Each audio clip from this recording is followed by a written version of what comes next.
amma ba'du. Para bapak, para ibu, sederek sedaya hadirin jamaah Masjid Al-Hidayah Griya Taman Asri ingkang dirahmati Allah Subhanahu wa taala. Alhamdulillahirabbil alamin. Melanjutkan ngaji fikih damel panduan kitab Safinatun Najah kali Takriratus Sadidah. Niki Takriratus Sadidah niki Safinatun Najah. Sakmangke faslun surutus sholati samaniyatun. Surutus sholati utawi piro-piro syarate salat iku samaniyatun ana 8. Syaratnya salat maksudnya syarat sahnya salat. Sebab ada juga syarat wajibnya salat. Syarat sahnya salat itu ada 8. Artinya salat tidak sah kecuali 8 perkara ini harus juga sudah dipenuhi. Bahkan sebelum orang itu takbiratul ihram. Perbedaannya syarat kali wajib niku kali rukun nggih. Nek nduk salat niku enten syarat salat, ada rukun salat. Itu kalau rukun itu kewajiban yang ada dalam rangkaian salat. Tapi kalau syarat itu di luar rangkaian salat. Tapi salat kalau tanpa 8 niki meskipun sudah dikerjakan rangkaian salatnya itu dengan benar, tapi syaratnya tidak terpenuhi, maka niku boten sah. Yang pertama thaharatul hadatsaini. Niki sampun napa dereng niki? Dereng nggih. Thaharatul hadatsaini. Rasa kula terakhir niku tentang haid nika nggih. Tentang darah nika nggih. Syarat yang pertama suci dari 2 hadas. Jadi ada hadas, ada najis. Niki kudu ngerti. Nek hadas niku kotoran, najis juga kotoran. Cuma bedane hadas itu kotoran yang tidak nampak. Nek najis niku kotoran yang nampak. Asale ngoten. Sama-sama kotor, sama-sama tidak boleh dibawa di dalam sholat. Orang sholat dalam keadaan hadas berarti membawa kotoran yang tidak nampak. Orang sholat membawa najis berarti dia membawa kotoran yang nampak. Dua-duanya tidak boleh dibawa di dalam sholat. Yang pertama hadas niki harus suci dari 2 hadas, yaitu hadas besar dan hadas kecil. Niki menawi kebanteran menawi kok bengung niki.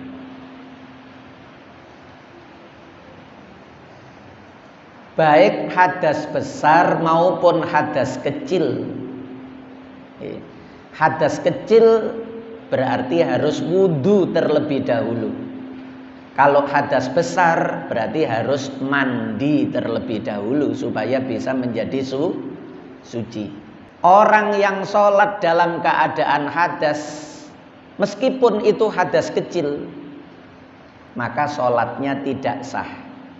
Misalnya durung wudu, padahal wudunya sudah batal, sudah menyentuh istrinya atau perempuan yang bukan istrinya, salaman atau kentut atau habis tidur atau menyentuh kubul dubur dengan telapak tangan bagian dalam, niku nggih batal wudunya. Berarti kalau mau sholat dia harus wudu terlebih dahulu karena masih hadas.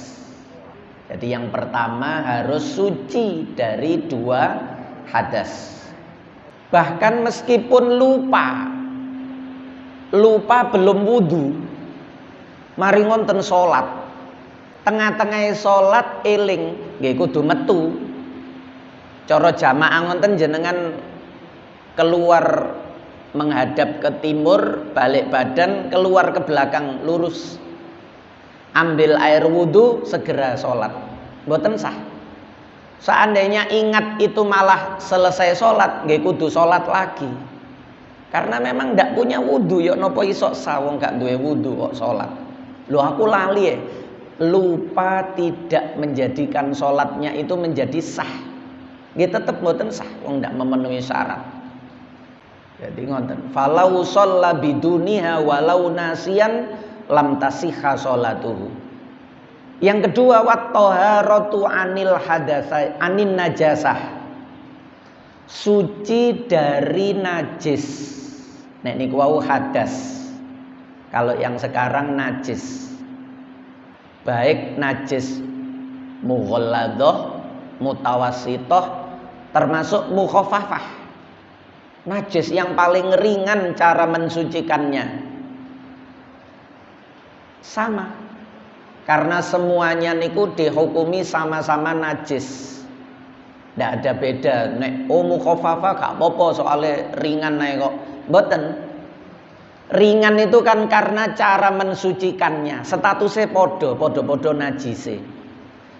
Dihitung ringan, sedang, berat itu meninjau cara mensucikannya. Nek derajat najise niku podo ndak boleh dibawa di dalam sholat. Walaupun mukhaffafah. Mboten kok nek mukhaffafah niku rodok gak apa-apa, mboten wis gak ada rodok gak apa-apa. Sama-sama najis, sama-sama harus disucikan.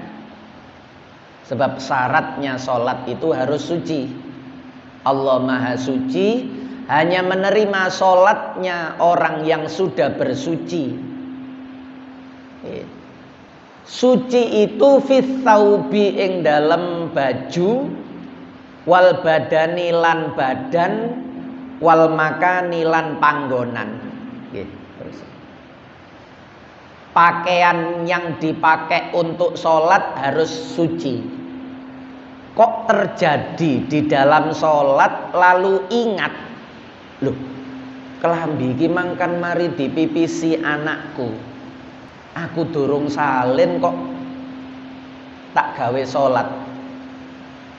Kalau sekiranya itu bisa dilepas dan tidak sampai membuka aurat dan melepasnya itu seketika, misalnya koyok ngenten iki, misalnya koyok kula gawe jas ngenten iki, terus kelingan jase niku napa najis, saya tetap bisa melanjutkan sholat dengan cara melepas jas niki secepat mungkin. Gerakan di dalam sholat ketika melepas niki mboten dihitung batalno menurut satu pendapat sing masyhur. Sebab niki gerakan untuk kemaslahatan sholat. Jadi jenengan mboten perlu satu sik tumaknina sik, supaya nek 3 kali gerakan berturut-turut kan batalno sholat ya. Termasuk yang membatalkan sholat itu kan bergerak 3 kali berturut-turut. Jenengan mboten perlu terus 1 2 mandek, setelah tumaknina lalu 1 2 mandek malih. Tetapi jenengan langsung secepat mungkin wet dilepas, diletakkan di bawah. Niku nek jenengan mboten nduk masjid. Niku nek jenengan mboten nduk masjid. Tapi nek jenengan nduk masjid, jenengan batalkan saja sholatnya. Sebab niki jenengan engko nggarai masjide niki najis. Ngotori nggarai najis masjid niku haram. Nek nduk omahe dhewe engko disuceni dhewe, mboten nggarai wong liya marah, mboten nggarai wong liya mamang. Tapi nek nduk masjid jenengan batalno mawon, karena kenyataannya batal sholatnya itu. Tapi kalau bisa dilepas secepat mungkin, halan bahasa ini tuh, ilam tulko halan. Kalau tidak dilepaskan seketika maka batal. Tapi kalau bisa dilepaskan seketika maka tidak batal. Cepat maksudnya seketika. Set langsung ditekek. Sholatnya diterusno mboten masalah. Niku baik pada baju, nek badan langsung batal. Atau tempat sujud tempatnya sholat sajadah jenengan niku. Nggih. Loh, sajadah iki mangkan kena pipise anakku. Nggih jenengan langsung geser ngonten mawon. 2 langkah atau 1 langkah sekiranya keluar dari sajadah jenengan lanjutkan sholat. Niku carane supaya mboten perlu batalno sholat. Yang ketiga wasatrul aurati, lan nutupi aurat. Aurat di dalam fikih, penjero fikih lho niki nggih. Sebab aurat itu ada 2. Kalau di dalam fikih itu artinya di dalam sholat, terutama di dalam sholat. Syaratnya sholat niku nutupi aurat. Definisi aurat itu orang harus menutupi bagian tubuhnya yang menjadi aurat niku. Nek laki-laki antara lutut dan pusar.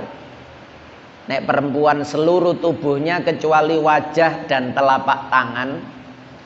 Niku oleh nutupi itu baru bisa dikatakan menutupi aurat kalau warna kulitnya itu sudah tidak nampak. Terlepas memperlihatkan bentuk atau tidak. Niki cara fikih standar minimal. Nek ten fikih-fikih niku biasanya dicontohno salat gawe tin ndut lumpur. Jadi tubuhnya niku dibalur dengan lumpur, polanya ndak ada baju misalnya. Sementara datang waktu sholat ndak ada baju. Misalnya pas berendam, nggih, ten ngone hutan ngonten, mari ngonten ndak ada bajune niki moro-moro kintir. Sementara dia hanya sendirian tidak membawa baju. Terus datang waktu sholat, misalnya maghrib. Maka dia harus sholat. Bagaimana cara sholatnya? Yo, dia menutupi auratnya niku dengan lumpur-lumpur niku. Sekiranya ketutup dengan karena warna kulitnya sudah tertutup oleh lumpur niku wis diarani nutupi aurat. Niki cuma sekedar bahas standar minimal di dalam fikih dikatakan nutupi aurat niku nek warna kulitnya itu sudah tidak nampak. Nek standar maksimalnya niku nggih lekuk tubuhnya itu juga tidak nampak untuk perempuan. Laki-laki nggih ngonten sakjane.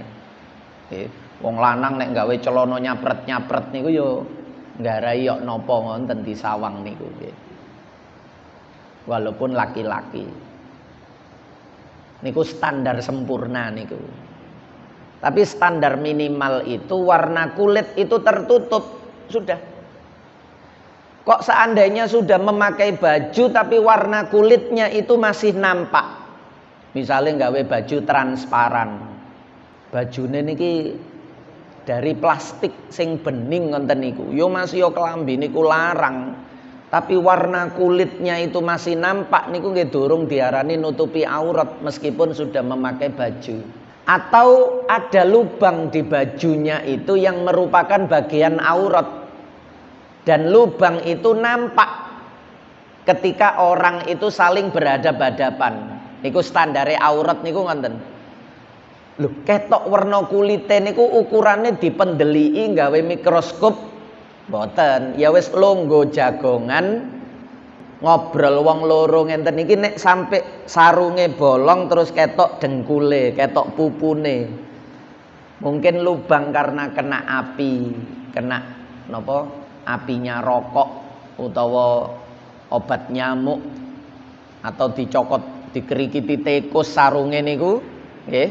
Dadaknan lubang pas ndak pakai celana kelihatan warna kulitnya batal ngonten niku mboten diarani salat karena terlihat auratnya. Tapi kalau sudah tertutup warna kulit itu maka niku sudah sah meskipun memperlihatkan lekuk tubuh. Niki cara standar fikih niku lho nggih. Diarani salate sah. Sami kalian jenengan salat niku kan sing penting nutupi antarane udel sampai dengkul. Terus jenengan salat gawe kaos kutang ngoten niku misale. Laki-laki niku lho nggih. Utawa malah sarunge niku diunggahno nduk dada ngenten niki. koyok kembenan ngoten niku, lanang niki tapi nggih. Kan pun nutupi aurat niku. Niku cara jenengan salat koyok ngoten niku asline nggih wis sah. Tapi kan diarani mboten pantes. Nggih kan? Tapi niku pun sah. Dulu Abdullah bin Mas'ud niku salate ngonten sekali-sekali niku. Cara sak mangke ngonten sarung ditali dicancangno nduk gulu sehingga pundake niki kelihatan, dua pundaknya niku kelihatan nggih kesane gak sopan. Tapi maksudnya Abdullah bin Mas'ud niku supaya masyarakat iku ngerti wong salat misale krana gak ana kelambi sing penting nutupi antara pusar dan lutut niku wis diarani sah.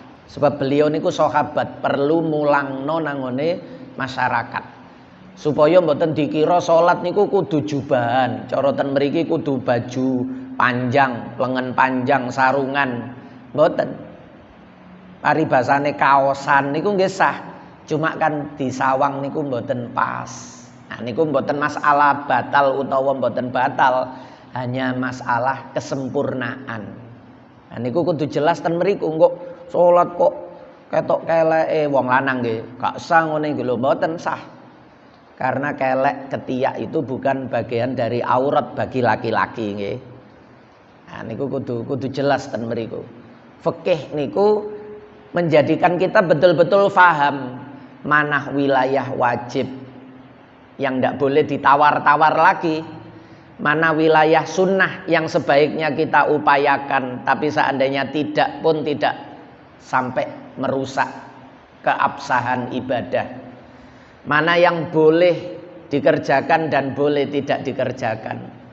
Dikerjakno nggih mboten napa-napa, mboten dikerjakno nggih mboten napa-napa. Contohnya duduk istirahat di antara rakaat ganjil niku, antara sujud kedua kali berdiri niku. Niku enten sing ngarani mubah, boleh-boleh saja. Enten sing ngarani sunnah, katakan ikut yang mubah. Nggih berarti duduk istirahat boleh, mboten duduk istirahat boleh. Cara mazhab Syafi'i sunnah, cara mazhab Hanafi mboten sunnah. Niku fikih. Mana yang makruh, mana yang haram atau yang membatalkan kalau dalam ibadah. Sebab kadang wong awam niku karena ndak fakih, mboten ngaji fikih, niku onoke mek loro, oleh karo gak oleh. Gak oleh ngono iku. Lah gak oleh niki kan gak jelas. Gak oleh niku batal, haram napa makruh atau khilaful aula, bukan yang utama. Bukan yang utama niku misale salat gawe batik, enten burdirane, terus sembahyang gawe ngene iki gak oleh. Lho, gak oleh niku maksude napa? Niku kan cuma khilaful aula ngoten mawon. Itu pun bagi kalangan tertentu. Bagi kalangan yang lain niku tidak. Lah ngoten niku kadang wis menjadi perdebatan, padahal niku barang sing mboten penting kasarane untuk diperdebatkan niku lho nggih. Untuk menjadi bahan pertikaian, bahan perselisihan niku mboten penting. Sebab sajadah niku rata-rata ya ana motive. Kadang wong niku aneh mempersoalkan wong salat gawe kelambi batik. Garai ganggu konsentrasine sing nduk mburi. Lah sing nduk mburi lah apa salat karo mikirno batik iki cek apike sih. Tuku nang ndi lah niku kan ya salah sing nduk mburi. Nggih. Lah kok mikirno batike wong, motive lho cek apike. Aku wis suwe goleki motif kaya ngene iki. Ya niku mboten salah sing gawe batik. Sajadah niki barang niki kan enten kembang-kembangane niki. Kadang kula kepireng ngoten niku wong kok dibahas-bahas. Salat iku nggawe baju polos, syukur-syukur putih, yaitu yang utama. Mboten membantah, bagus pancene. Tapi bukan berarti yang memakai warna-warni itu kemudian dikatakan jelek atau malah gak oleh niku kan mboten jelas sapa sing gak ngolehi wong wis nutupi aurat. Nggih paling banter niku khilaful aula, mboten makruh nggih. Khilaful aula niku bukan yang utama. Khilaful aula niku nggih nisore mubah, jawas, ndukure makruh niku khilaful aula. Lah nek mboten ngerti ngonten-ngonten niku akhire sembarang niku dilarang. Gak oleh niku ya napa. Akhire nggarai wong geger. Pun yang termasuk aurat niki mumpung eling diterangno seputar penjelasan aurat sebab nek nutupi aurat jenengan wis paham. Kewajiban menutup aurat itu dari arah kanan, kiri, depan, belakang, dan dari arah atas. Niki kewajiban menutupi aurat. Dari arah kanan, kiri, depan, belakang alias sekeliling niki, dan dari arah atas. Sementara dari arah bawah niki tidak ada kewajiban. Artinya misale sholat di lantai 2. Zaman rumiyin niku lantainya terbuat dari papan-papan kayu ngoten niku. Kadang nek musim kemarau panas niku karena efek cuaca panas kayune niki mungsret. Sehingga di antara papan kayu itu ada celah-celahnya. Lalu nampak dari bawah lewat celah-celah itu. Loh, iku ketok pupune. Teko nisor tapi orang yang sholat di atas itu sholatnya tetap sah. Meskipun kelihatan auratnya dari bawah. Karena menutup dari arah bawah itu tidak wajib. Ibu-ibu niki sing penting. Mukena rukuh jenengan niku nek gawe niki supaya keluar dari khilaf. Jenengan itu kalau memakai mukena atau rukuh sing pedotan. Ini kan sedoyo hampir pakai sing pedotan. Niku jenengan gunakan baju lengan panjang. Satu. Yang kedua, kalau sami Allahu liman hamida atau takbiratul ihram, mboten perlu sampai ngangkat potongan mukena itu tadi. Diangkat ngenten niki sampai ketok lengan tangane niki. Ya. Sebab niki nek ketok namanya buka aurat karena jenengan ngangkat tangan niki sengaja. Ketika Allah rokoe niki sing pedotan niku keangkat, ketarik set lutut sikunya niki kelihatan. Nek gawe lengan pendek nggih tangane ketok, sikute ketok. Ngenten niki boleh batal salate karena jenengan sengaja buka aurat niku. Lah ya napa? Jenengan Allahu Akbar niku rada delusup ngenten. Gak atik ngangkat potongan rukun niku tapi dipepetno dodo, diangkat ngenten niki. Nah niki sayang ibuke gak ketok ya. Nah, tangane niki dipepetno dodo terus diangkat ngenten niki. Cara ngelakoni sunnah ngangkat tangan niku sunnah. Jenengan gak adik ngangkat tangan mboten napa-napa, salatnya tetap sah. Kok sekira mengkhawatirkan ngangkat niku kok buka, jenengan mboten usah ngangkat tangan. Tapi nek kepengin ngangkat tangan niki dipepetno dodo ngenten niki terus diangkat titik mendukur. Nah niki ndak mengganggu potongan ruko mukena niku, nggak sampai terangkat. Jenengan sampai akan ten istri-istrine, Pak. Tapi meskipun begitu niku enten khilaf. Mulane ten pondok-pondok niku biasanya dilarang. Cuma nek nduk masyarakat umum jange ngelarang niku abot. Sebab wis kalah karo model. Konveksi, fashion, butik-butik niku sedaya, toko-toko niku ngetokno mengeluarkan model mukena yang potongan ngoten niku. Nek rumiyin kan mukenae wong-wong tua biyen niku kan sing terusan niku ya. Nek sak mangke potongan lah. Potongan niku yang dipersoalkan niki nek ten ngene bahasane para ulama. Potongan yang ada di separuh badan ibu-ibu niku itu ketika rukuk. Jenengan perhatikan niku. Ketika rukuk niku kan bajune mudhun ngenten. Nggih kan? Waktu ngadeg bajune niku lurus nempel badan. Ketika jenengan rukuk, potongan niku kaya kodong ngoten niku. Lah ngelembre menisor sehingga niku terlihat cara teko nisor ngoten terlihat.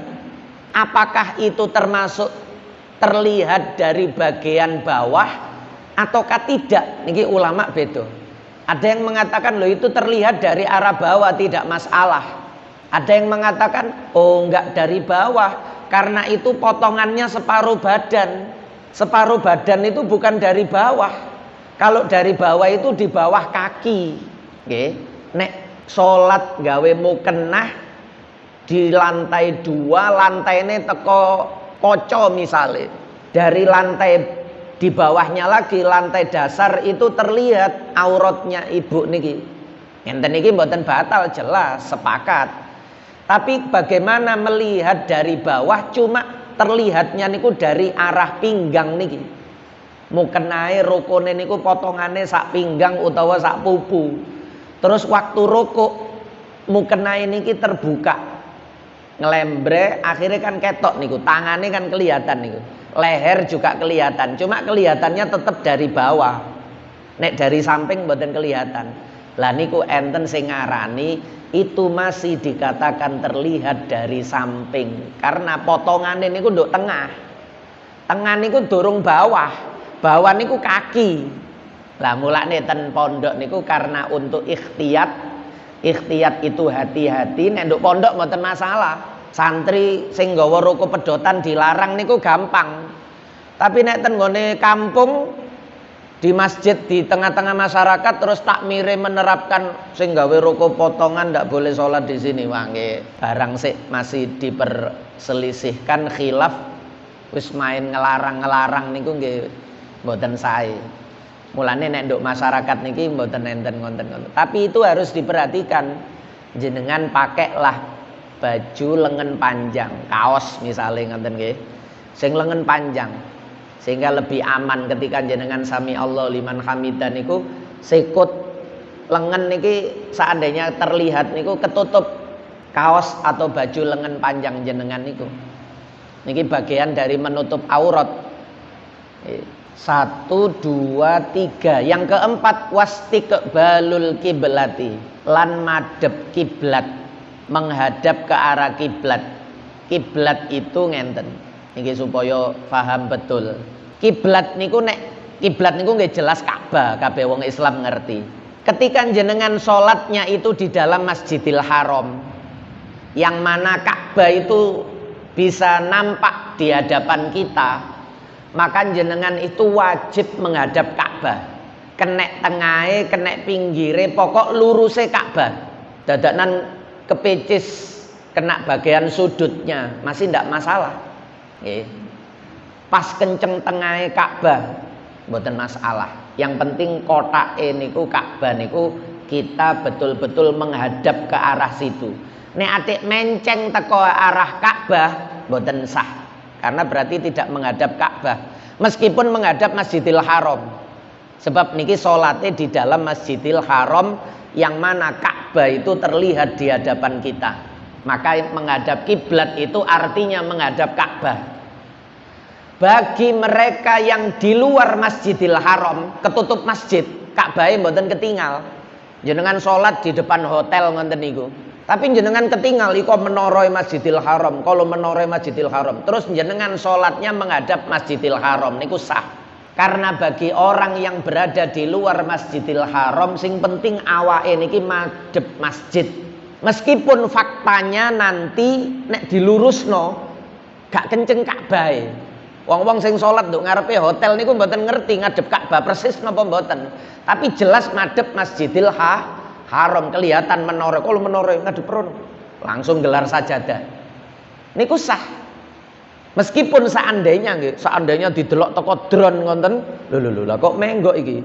Gak lurus Ka'bah iki, tapi lurus masjid. Ngonten niku dikatakan sudah menghadap kiblat. Apalagi yang di luar kota Mekah, menghadap ke arah kiblat itu artinya menghadap ke arah kota Mekah. Mekah niku pundi? Mekah iku kulon. Mulane wong biyen niku ngarani kiblat iku wong Islam ngadep ngulon. Niku wis bener mboten usah dilarang. Ya enggak, ngulon niku rodok geser ke utara, agak serong ke utara 23 derajat. Soalnya posisi kita itu di Pulau Jawa. Ngonten niku mboten. Seandainya ada orang yang sholatnya itu menghadap ke barat, betul, mboten adik serong titik ke utara, niku pun sah. Sebab arah kiblat itu ke sana. Ke sana niku mbok rodok merono titik, merono akeh niku mboten masalah. Sebab faktanya kita ndak bisa tahu persis. Iki kenceng masjid, kenceng Ka'bah, kenceng Mekah napa mboten niku mboten ngerti. Hakikate jenengan waktu Allahu Akbar niku mboten ngerti. Tapi jenengan yakin betul kalau Mekah itu di sana. Tidak di timur, tidak di utara, tidak di selatan. Tapi ke arah barat. Ngoten niku wis cukup. Mulane mboten perlu geger. Nggih. Kadang-kadang kan enten masjid niku terus sofe dirubah, dadi geger rame. Padahal niku tetap sah. Pokok ngadep ngulon niku sah. Nggih. Ngadep ngulon niku pun sah. Lho kan saiki teknologine iku wis canggih, wis iso gawe Google Map, nggih. Iso gawe Wikimapia. Bisa ditarik garis lurus menghadap Ka'bah. Nggih. Ngonten niku nek cara fikih hanya menjadi salah satu acuan, bukan satu-satunya. Fikih tidak tergantung dengan seperti itu. Nggih. Jadi yang penting arah. Mulane bahasa induk Quran niku fawalli satrul masjidil haram. Qad naro taqalluba wajhika fis sama falanwalliyannaka qiblatan tardoha fawalli satro masjidil haram. Teko Madinah niku. Hadapkan kamu ke arah Masjidil Haram. Masjidil Haram niku nek teko Madinah nggih pokok ngidul. Ngonten niku pun sah. Ndak harus persis koyok Mbah Bolonge Sunan Ampel ngonten niku ya. Ketika takbiratul ihram ketok Ka'bah niku, salat nduk ndiye ketok lah, mboten kudu koyok ngonten. Jadi sehingga betul-betul salatnya itu menghadap Ka'bah, mboten. Sing penting arahnya kiblat niku pun sah. Dulu pernah nih rame ingin merubah arah kiblatnya Masjid Bintoro Demak. Sebab Masjid Bintoro Demak niku dianggap tidak lurus menghadap Ka'bah. Didelok teko aplikasi-aplikasi niku. Lho iki lho dibuktekno iki lho, sret. Don ketok iki lho Masjid Demak iki lho ketok. Lho iki lho ditarik garis lurus teko tengahe Ka'bah, sret. Lho menceng, kurang napa? Kurang ngalor titik. Wonten niku terus ngadakno seminar. Salah satunya yang diundang niku Yai Maimun Zubair. Nggih. Kale Mbak Yai Maimun gampang mawon. Sing kepingin ngerubah sapa iki? Sampean ngerti enggak? Wajib ngadep kiblat iku gak cuma salat tok. Wajib ngadep setelah diterangno kaya sing kula sampekno wau. Tapi niku gak usah diterangno wong niku kiai-kiai, cuma niku kan biasanya kiai nom-noman niku kan genit-genit. Nggih, sik tas ngerti, sik tas ero niku kaya-kaya kudu dipraktekno, kudu dilaksanakno. Seolah-olah wong tua-tua biyen niku gak ngerti ngoten. Wong tua-tua biyen niku salah. Sik aku takon kewajiban menghadap kiblat iku apa nduk salat tok? Mboten Yai, enten malih apa? Wong mati niku nek dikubur kudu didepno arah kiblat. Bahkan niki mangke enten nggone Safinah niki mawon nggih. Termasuk wajib dikeduk, wajib digali selama jenazahnya atau mayitnya niku durung rusak, belum membusuk kasarane. Kalau mayit yang dikubur itu tidak menghadap ke arah kiblat, dadak keliru didepno ngetan. Wis kadung diuruk mayite didepno ngetan. Lho iku meng tak kira gegere. Ternyata iku tangane, iku sing ngadep ngetan iku tangane, berarti keliru ngubure mang. Ya napa? Wajib dikeduk malih. Terus mayit niki dirubah ngadepe ke arah kiblat. Yumbasu mangke enten yumbasul mayit. Mayit dikeduk. Kuburan digali dengan alasan 4 nanti ada. Nek wis tutuk bab jenazah niku. Nek sampean kenceng kepingin ngerubah kiblate masjid iki, sampean keduk kuburan-kuburan niku sing arahe gak bener iku. Sampean keduk mayite sampean depno kiblat kabeh. Nah, niku koyok ngonten. Artinya mboten napa-napa. Seandainya pun rodok lho iki seje iki, tak kompas lho masjid iku karo masjid iki seje. Jenengan mboten perlu nyerong dhewe.